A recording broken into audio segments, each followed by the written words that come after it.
So since Ford decided to release the all-new Flex on the 25th anniversary of that classic American film, Vacation with Chevy Chase, we decided we'd pay homage to it by trucking across America, just like the Griswolds did on their way to Wally World.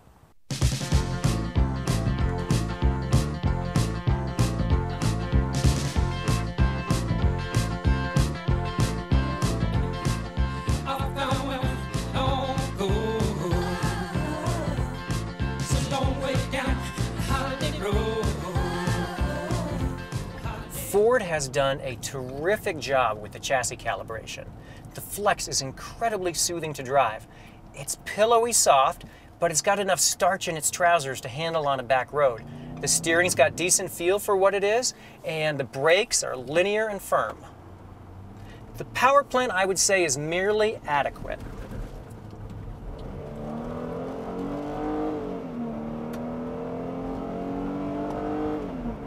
That's the sound of the ubiquitous 3.5-liter Duratec V6. It's got 262 horsepower and 248 foot-pounds of torque, which isn't really bad, but it's a fairly heavy vehicle at about 4,600 pounds with all-wheel drive, so it's kind of mid-8 seconds 0 to 60. Probably more important to the target audience, though, is it routinely returns 16-18 miles per gallon. The transmission does its part. It's a 6-speed automatic, and almost all the shifts it serves up are very smooth. Not only does the Flex ride really well, but it's also very, very quiet in all 3 rows, which is important for family harmony as you're traveling across this great nation of ours.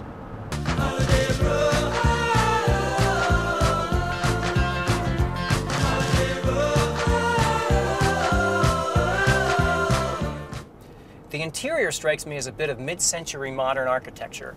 It's organic, it's a little bit Bauhaus, it's got kind of an open floor plan thing going on, and it's got a lot of glass to bring in the outdoors. Those were all tenets of that school of product design. The sense of perceived quality in the Flex is excellent, especially in the first row. A lot of the materials are really first rate. The glove box is flock lined, and most of the surfaces you touch are really, really nice. About the only sour note is this horrendous, egregious use of fake wood that brings you right back to the 1970s Country Squire wagon, and I don't think it has any place in an interior as nice as the Flex. You gotta hand it to Ford for really pushing the envelope in design. It's very polarizing. I've had people tell me they hate it, and I've had people tell me they love it, and I think that's great. We don't need any more milquetoast cars. And I really like that in a world full of soap-shaped aero cars and faux off-roaders all jacked up in the air, that the Flex is its own vehicle. It's got this exaggerated sense of linearity thanks to these scallops on the sides and the two-tone roof. So as a crossover concept, the Flex is quite audacious. But Ford's pricing is a bit ambitious as well, insofar as it's more than a Honda Pilot and in line with the Toyota Sienna all-wheel drive minivan. It's really cool though, and I think the Griswolds would agree this is the 21st century family truckster. I'm Isaac Bouchard. Thanks for driving with us.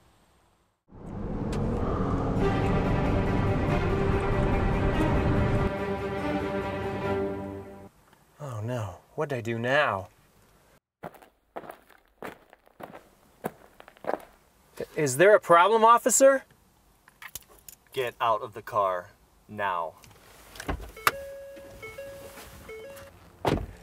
I don't think I was speeding, officer. Was I weaving or something? Shut your mouth, son. If I wasn't in uniform right now, I would smash your skull with this revolver quicker than you could say police brutality. Well, what did I do? Oh my God! I can explain. Do you know what the penalty is for something like this? I don't. No, I bet you it's pretty stiff. Oh no, I feel terrible. How do you think that little dog feels?